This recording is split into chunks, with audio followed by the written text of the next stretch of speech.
السلام علیکم dear students, welcome to my YouTube channel.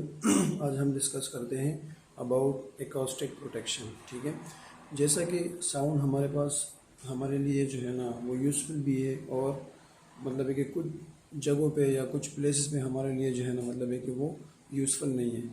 For example, اگر ساؤنڈ ہے تو ہم سن سکتے ہیں، اگر ساؤنڈ نہیں ہے تو ہم کچھ بھی نہیں سن سکتے۔ ٹھیک ہے، اسی طرح ہمارے پاس جو ہے نا آج کل یا مطلب ہے کہ کافی ٹائم ہو گیا ہمارے پاس ٹائپ آف پولوشن بھی ہے، نائز پولوشن۔ ٹھیک ہے، اگر ہمارے پاس بڑے بڑے انڈسٹریز ہیں، فیکٹریز ہیں، تو اس میں جو مشینری چل رہی ہوتی ہے وہ بالکل نائز پروڈیوس کرتے ہیں۔ اب ہم نے نائز کو کیسے کم کرنا ہے؟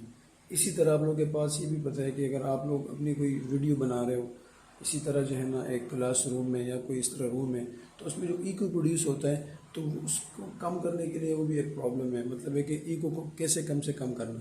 تو اس لیے جو ہے نا ایکوسٹک پروٹیکشن بہت ضروری ہے، ہمیں اس کے بارے میں پتہ ہو۔ تو یہ سمپل کی ٹیکنیک اور method used to absorb undesirable sounds by soft and porous surface is called acoustic protection. اب آپ کے پاس اگر ایک روم ہے، ٹھیک ہے، اس کے جو والز ہیں وہ بالکل ریجڈ اور اسموتھ ہیں۔ آپ لوگ سمجھو کہ آپ لوگوں نے نئی کنسٹرکشن کی ہے اور آپ روم میں اکیلے کھڑے اور آواز پروڈیوس کر رہے ہو، ساؤنڈ پروڈیوس کر رہے ہو، تو کیا ہوگا؟ وہاں پہ ایکو پروڈیوس ہوگا، کیونکہ ایکو یا reflection of sound is more prominent اگر آپ کا سرفیس ریجڈ ہے اور اسموتھ ہے، پالشڈ ہے، تو پھر کیا ہوگا؟ آپ کا ریفلیکشن آف ساؤنڈ زیادہ ہوگا۔ ٹھیک ہے، اب یہی ریفلیکشن آف ساؤنڈ اگر ہے تو آپ نے اس کو کیسے کم کرنا ہے؟ ٹھیک ہے، تو اس کے لیے کیا کرنا ہے؟ آپ نے سافٹ اینڈ پورس مٹیریل کیا کرنا ہے؟ لگانا ہے روم کے اندر، یا اس طرح جو آپ کے پردے ہیں وہ اس ٹائپ کے ہو کہ وہ کیا کرے؟ پورس اور ایبزاربنٹ ٹائپ ہوتا ہے کہ وہ آپ کے ساؤنڈ کو کیا کریں؟ ایبزارب کریں۔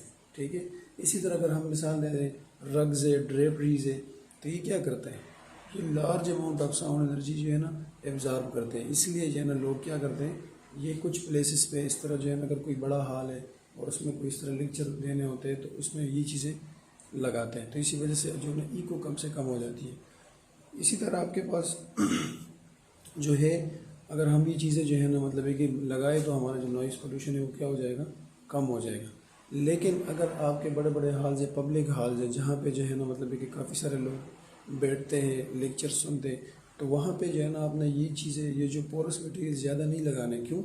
وہ پھر زیادہ انرجی جو ہے نا وہ ایبزارب کرے گا ساؤنڈ، اور اس طرح لیول اتنا کم ہوگا کہ آڈینس کے لیے پھر پرابلم پروڈیوس ہوگا۔ ٹھیک ہے، تو یہ ہمارے پاس ہے acoustic protection, how to reduce noise pollution through soft and porous surface یا میٹیریل۔ ٹھیک ہے، تو آئی تھنک آپ لوگوں کو سمجھ آیا ہوگا۔ ایکوسٹک پروٹیکشن کبھی کبھی جو ہے نا شارٹ کوشچن میں آتا ہے، ہمارے پاس جو 9 کا فزکس ہے اس میں بھی آیا ہوگا اس کے ایکسرسائز میں کہ واٹ از ایکوسٹک پروٹیکشن۔ تو یہ چیز ہے، یہ ہمارے پاس جو ہے نا کیا ہے؟ Acoustic protection. شکریہ، اللہ حافظ۔